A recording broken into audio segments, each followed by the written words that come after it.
Tes ya. Bismillahirrahmanirrahim. Assalamualaikum warahmatullahi wabarakatuh. Daun salam daun kemangi, yang jawab salam disayang suami. Assalamualaikum warahmatullahi wabarakatuh. Sekarang daun salam daun saga, yang jawab salam masuk surga. Mau Bu masuk surga? Baik. Assalamualaikum warahmatullahi wabarakatuh. Alhamdulillah. Apa kabar ibu-ibu semuanya? Alhamdulillah. Kalau saya tanya apa kabar semuanya, maka ibu-ibu jawab alhamdulillah luar biasa. Allahu Akbar gitu ya, biar semangat. Semangat Bu. Semangat ya. Apa kabar ibu-ibu semuanya? Alhamdulillah luar biasa. Allahu Akbar. Subhanallah ya. Wajah-wajah yang cerah ceria, insya Allah tetap semangat dan pasti tidak akan pernah bosan mendengarkan ceramah dari jam 9:30 ini sampai jam 9:30 malam. Masya Allah ya, luar biasa itu ya. Baik, yang saya hormati, yang saya sayangi, yang saya cintai, Kepala Ketua Majelis Taklim Masjid Al-Fajar Ibu Nana, juga kepada para panitia semuanya, juga kepada para ibu-ibu yang hari ini sudah berkenan hadir, ibu-ibu yang luar biasa karena semuanya biasa di luar ya. Insya Allah semuanya diberkahi oleh Allah Subhanahu wa Ta'ala. Yang sedang kesulitan keuangan, insya Allah dibayar tunai oleh Allah. Yang sedang punya hutang, insya Allah tertunaikan hutangnya. Yang sedang sakit segera diberi kesehatan. Yang sedang punya masalah diluaskan agar persoalannya cepat selesai. Insya Allah. Baik. Alhamdulillah, alhamdulillahilladzi huwallazi arsala rasulahu bil huda wa dinil haq lil adini kullihi wa kafa billahi syahida. Asyhadu an la ilaha illallah la syarikalah wa asyhadu anna Muhammadan abduhu wa rasuluh. Allahumma sholli ala sayyidina Muhammad wa ala alihi wasallim. Qala Allah ta'ala fil Qur'anil Karim, a'udzu billahi minasyaitonir rajim. Bismillahirrahmanirrahim. Ya ayyuhalladzina amanu ista'inu bis-sabri was-salah. Innallaha ma'as sabirin. Wa la takulu liman yuqtalu fi sabilillahi amwat bal ahya walakin la tash'urun. وَلَنَبْلُوَنَّكُمْ بِشَيْءٍ مِّنَ الْخَوْفِ وَالْجُوعِ وَالْأَنفُسِ وَالثَّمَرَاتِ وَبَشِّرِ الصَّابِرِينَ الَّذِينَ إِذَا أَصَابَتْهُم مُّصِيبَةٌ قَالُوا إِنَّا لِلَّهِ وَإِنَّا إِلَيْهِ رَاجِعُونَ. Shadaqallahul azim. Alhamdulillah, senang sekali bisa bertemu dengan ibu-ibu semua di tengah kondisi pandemi. Saya juga dan ibu-ibu semua yang mungkin hari ini gelarnya bertambah, jadi gelarnya LC ya, lulus COVID. Nah ya, saya baru lulus COVID tanggal 12 Agustus kemarin. Sekarang sedang mengalami long COVID sebenarnya Bu ya. Saya hari Sabtu masuk IGD karena ternyata sisa dari COVID-nya melemahkan sistem pencernaan saya. Jadi hari Sabtu itu saya seperti orang hamil 6 bulan. Tiba-tiba perut membesar. Jadi asam lambungnya menyerang daerah pencernaan. Alhamdulillah bisa rawat jalan ya. Tapi sampai saat ini saya sebetulnya sedang dalam pengobatan. Jadi kadang-kadang asam lambungnya suka naik ke pernapasan. Jadi mohon maaf kalau saya suka rada terengah-engah gitu ya. Jadi memang sebetulnya ini sedang pengobatan, hanya Begitu Bu Nana mengundang saya, kok saya kayaknya gak enak nolak lagi ya. Mudah-mudahan dengan bertemu dengan ibu-ibu semua ini menjadi obat penawar bertemu. Karena begitu kata Rasulullah, apabila datang masa fotorotmu, masa lemahmu, salah satunya adalah bertemu dengan orang-orang soleh. Dan alhamdulillah hari ini saya dipertemukan dengan ibu-ibu, hanya orang-orang solehlah yang mau dan mampu melangkahkan kakinya ke masjid. Jadi ibu-ibu yang hadir insya Allah semuanya adalah para ahlus surga, para ahlul jannah. Dihitung langkahnya oleh Allah Subhanahu wa taala dari rumah ke sini dan termasuk orang-orang yang soleh. Insya Allah ya. Baik, kita selalu bersyukur kepada Allah Subhanahu wa taala, mengucapkan rasa syukur yang tiada terkira dan masih sampai hari ini diberikan kesempatan untuk memperbaiki diri dari hari ke hari. Kita juga mengawali pertemuan dengan mengucapkan salawat dan salam kepada junjungan kita Nabi besar Rasulullah Sallallahu Alaihi Wasallam. Semoga salawat dan salam ini juga tercurahkan kepada seluruh keluarganya, para sahabatnya, dan juga kita semua mudah-mudahan mendapatkan syafaatnya kelak di yaumil akhir. Amin amin ya rabbal alamin. Kita akan membahas pertemuan ini 1 jam ke depan ya ibu-ibu ya, sekitar sampai jam 10:30. Setelah nanti saya menguraikan, ibu-ibu mau ada pertanyaan boleh, tidak bertanya juga alhamdulillah. Kita saling nanya juga boleh ya. Jadi nggak ada yang jawab, nanya aja terus ya. Baik ibu-ibu yang dirahmati Allah, ibu-ibu yang saya lihat semua ini insya Allah adalah ibu-ibu golongan-golongan sosialita ya. Iya, semuanya rata-rata bawa tas yang besar. Itu ciri-ciri sosialita. Tapi kalau di saya itu singkatan. Ya, sodah sipu lebih 50 tahun ya. Nah, karena kalau yang kurang dari 50 tahun itu masuknya golongannya lolita, lolos 50 tahun. Tapi kalau yang di bawahnya itu baru jupita, jelang 50 tahun, jelita ya. Insya Allah semuanya cantik jelita ya. Karena kita perempuan, masa mau gagah jelita ya. Kalau gagah jelita ngelangkah ke sininya lebar-lebar ya, itu gagah jelita insya Allah. Baik ibu-ibu, karena tadi kita sudah bersolawat, kita solawat dulu sama-sama ya. Nah di tangan ibu-ibu panitia sudah membagikan, itu nanti setelah solawat. Itu kita nanti akan bernasid sedikit. Kalau dulu di istilah orang Sunda namanya nadom. Nadom itu bersenandung. Bersenandung kalimat-kalimat thayyibah. Nah ya, ada yang namanya thayyibah di sini? Ya, thayyibah istrinya Bang Thayyib. Ya. Jadi kalau yang di tangan ibu-ibu itu adalah nadom ya. Nanti kita sama-sama bacakan. Sekarang kita bersolawat dulu ya. Salawatnya seperti biasa yang menjadi ciri khas saya suka dibawakan. Yang seperti ini Bu. Ya Nabi salam alaika, ya Rasul salam salam alaika, ya Nabi salam alaika, salawatullah alaika. Sekali lagi Bu, ya Nabi salam alaika, ya Rasul salam salam alaika, ya Habib salam alaika, salawatullah alaika. Subhanallah. Adem ya Bu ya?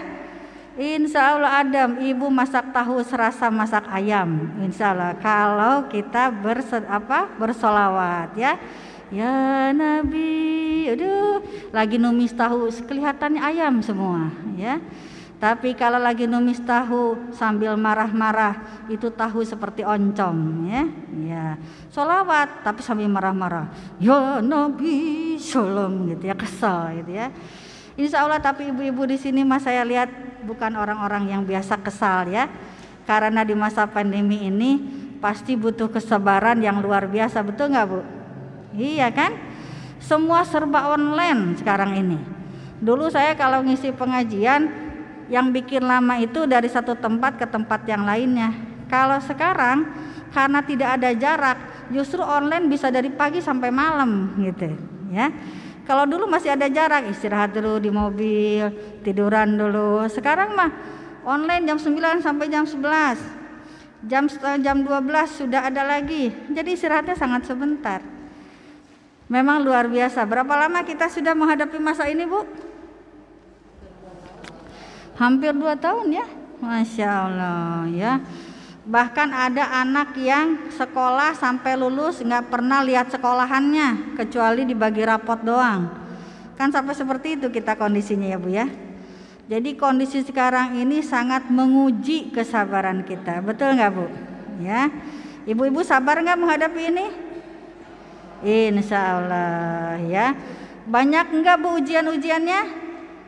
Banyak. Susah nggak Bu? Nyontek aja kalau susah ya. Iya. Baik Bu, daripada pusing, mari kita bernadom dulu sejenak ya. Nah, ini enak Bu nadomnya. La ilaha illallah, la maujuda illallah, la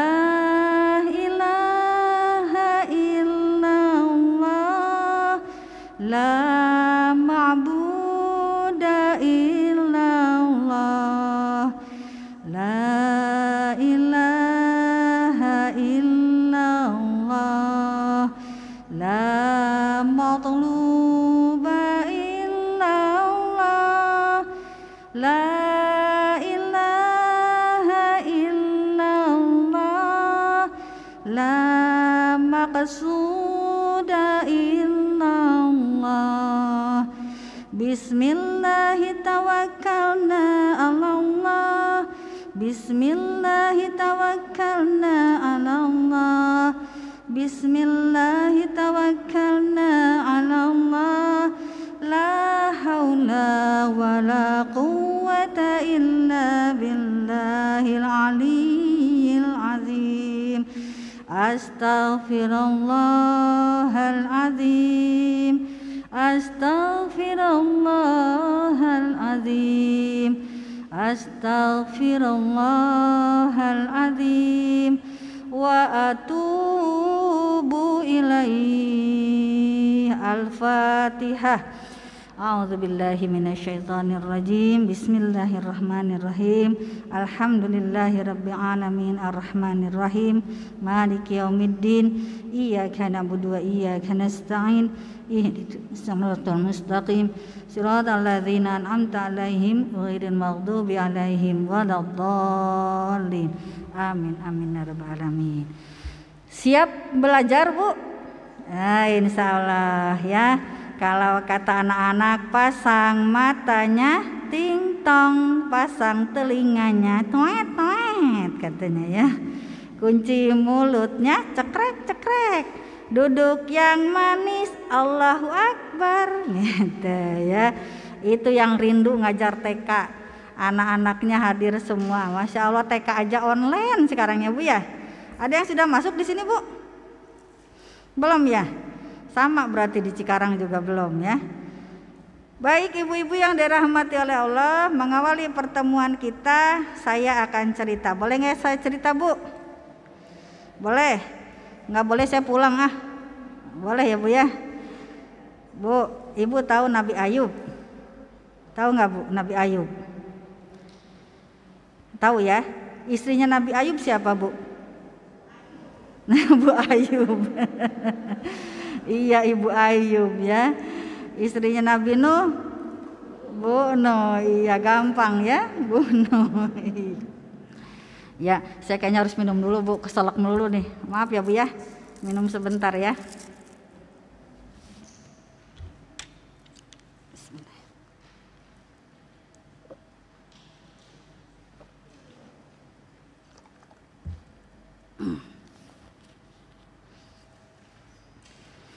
Ya, saya sengaja nutup terus karena ini juga nggak boleh kecipratan nih mic juga ya. Jadi harus tetap ditutup. Baik, kita kenalan sedikit dengan istrinya Nabi Ayub yang mana insya Allah mudah-mudahan ini adalah merupakan ibrah, pelajaran bagi kita tentang kesabaran seorang istri. Ya, nama beliau itu Rahmah binti Afrayim. Ya. Rahmah binti Afrayin bin Yusuf bin Yakub alaihissalam. Jadi sebetulnya beliau adalah buyutnya Nabi Yakub, cucunya Nabi Yusuf, yang kemudian menikah dengan Nabi Ayub.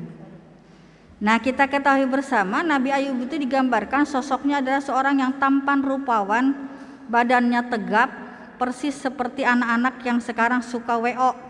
Anak-anak tuh sekarang suka membentuk badannya, anak laki-laki itu dengan melakukan WO, walkout, ya.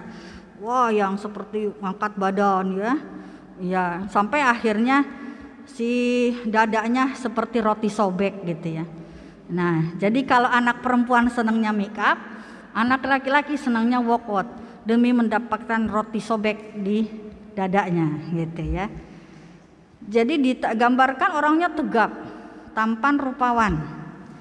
Satu saat beliau diuji oleh Allah mendapatkan sakit. Karena saat itu ketika Allah mengatakan bahwa yang paling sabar dan penyayang itu Nabi Ayub, setan marah. Coba katanya, aku akan goda dia dengan penyakit, kata si setan. Sakitlah akhirnya Nabi Ayub sampai dari hari ke hari beliau kemudian mengalami sakit yang tidak ada habisnya. Semakin hari semakin sakit. Tapi Mbak Rahmah ini, Mbak orang Jawa kali Mbak Rahmah ya. Rahmah ini luar biasa, tetap mendampinginya. Setan gak seneng dong jelas. Ini si Rahmah masih aja mendampingi suaminya. Akhirnya ketika Rahmah ada pada kondisi yang lengah, mendatangilah si setan ini dalam wujud manusia. Dia katakan, siapa yang orang yang di dalam rumah kamu itu?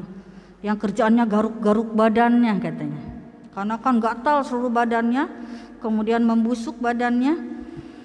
Kemudian Rahmah mengatakan, itu adalah suamiku.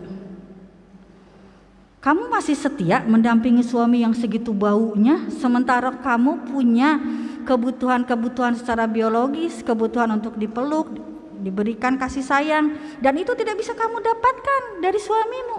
Bagaimana bisa kamu tetap bertahan di sampingnya? Kata si iblis dengan manisnya. Akhirnya kemudian Rahmah mengatakan, sampai kapanpun dia adalah suamiku dan aku akan tetap merawatnya sampai sembuh.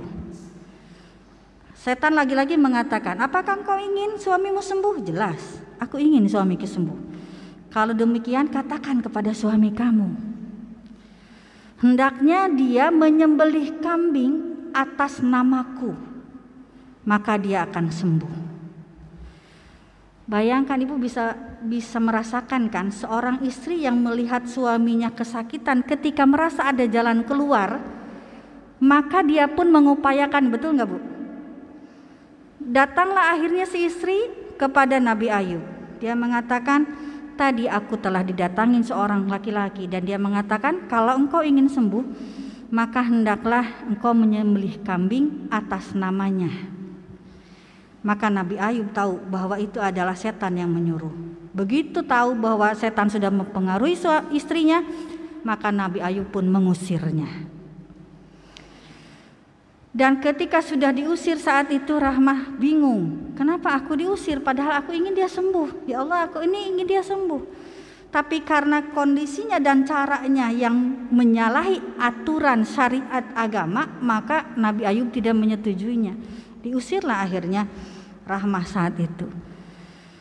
Dan Nabi Ayub hidup sendirian tanpa siapapun, tetangga juga tidak ada yang mau mendekati. Maka dia berdoa kepada Allah, ya Allah, aku ini sedang sakit, maka ringankanlah sakitku. Maka saat itu kemudian Allah mengabulkan doanya, karena sudah waktunya dikabulkan doa beliau.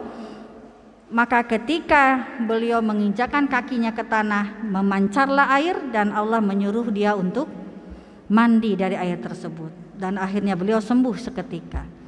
Bagaimana dengan istrinya? Istrinya juga memikirkan keberadaan suaminya.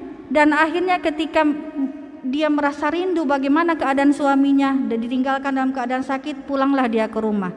Pada saat dia pulang ke rumah, dia melihat ada seorang pemuda tampan, maka dia bertanya, "Tidakkah engkau melihat penghuni rumah ini? Siapa?" "Suamiku." "Siapa namanya?" "Ayub." "Seperti apa rupanya?" "Kalau ada dan sehat, dia seperti engkau." Maka kemudian Ayub mengatakan, "Akulah Ayub." Maka dipeluklah oleh istrinya dengan sangat gembira. Dan pada saat Ayub itu mengusir istrinya, dia mengatakan, "Karena engkau sudah dipengaruhi setan, aku akan mencambukmu 100 kali. Ketika Rahmah sudah kembali dalam dekapannya, kemudian Allah mengatakan, "Cukuplah dengan dipecut memakai rumput yang tidak menyakitkan dengan 1 kali pecutan." Nah, ini adalah satu gambaran bagi kita bahwa yang namanya kesabaran itu akan membuahkan hasil. Yang namanya manusia itu hanya bertahan. Dan kesabaran itu adalah modal kita untuk bersabar dengan bertahan. Modalnya adalah sabar untuk bertahan. Jadi kalau mau bertahan dalam kehidupan kita, ya sabar, gitu, ya. Karena tidak ada dalam sejarah yang namanya sabar itu kemudian tidak membuahkan hasil, betul nggak Bu? Pasti akan selalu membuahkan hasil ya, yang namanya sabar itu. Masalah hasilnya kapan? Nah, itu hak prerogatifnya Allah. Saat ini kita sedang dilanda ta'un, bukan so'un. Kalau so'un enak ya Bu, dimakan enak tuh so'un. Kalau ta'un, Masya Allah, banyak anak-anak yang sekarang ini jadi yatim piatu karena orang tuanya terkena COVID. Banyak para janda yang suaminya meninggal karena COVID. Bahkan saya punya teman yang dia sakit, istrinya sudah sekitar 5 tahunan. Dulu dia janda, menikah sama suaminya. Suaminya itu dulu juga punya istri yang sakit-sakitan juga. Begitu menikah sama teman saya ini, istrinya sakit-sakitan lagi. Masya Allah. Karena sudah kanker dan sebagainya, meninggallah si istri. 2 minggu kemudian suaminya menyusul meninggal. Jadi peristiwa-peristiwa itu sekarang begitu banyak dan tertangkap oleh kita ceritanya karena sudah ada media, betul nggak Bu? Ya, iya, media di mana-mana. Ibu kalau punya hobi nulis, tulis di media, tapi jangan curhat ya Bu. Kalau di media itu, kalau mau curhat pakai bahasa sarkasme. Kalau dalam bahasa tulisan, sarkasme itu maksudnya menuangkan isi pikiran kita, curhat kita, perasaan kita dengan bahasa elegan. Jadi gak kelihatan curhat. Karena kalau langsung curhat, punya suami nyebelin, udah tahu kondisinya begini, masih juga pulang malam, mending ada hasil. Nggak ada hasilnya cuy. Nah, itu bahasa media ya. Ingat, kalau seorang ibu sudah menuangkan bahasa kolbunya dengan terang-terangan, di sana ada para lelaki yang siap mengincar untuk mengambil poin kelemahan kita perempuan. Saya baru menangani kasus seperti itu ya Bu. Bucin akhirnya tuh, sudah suaminya selingkuh, ditinggalkan, dia curhat di medsos, akhirnya terjadi bucin, habislah 90 juta dia diporotin. Padahal bukan orang yang kaya raya. Si istri ini menjadi tukang ojek muslimah, tapi disuruh nyari uang, pinjam ke sana kemari demi si bucinnya. Nah, ini kehati-hatian dalam media. Ya, makanya saya suka mengatakan sabar. Bagaimana menghadapi sabar? Nah, solusinya sabar itu sendiri. Sabar itu singkatan Bu. S apa? Kalau kita ingin bersabar, maka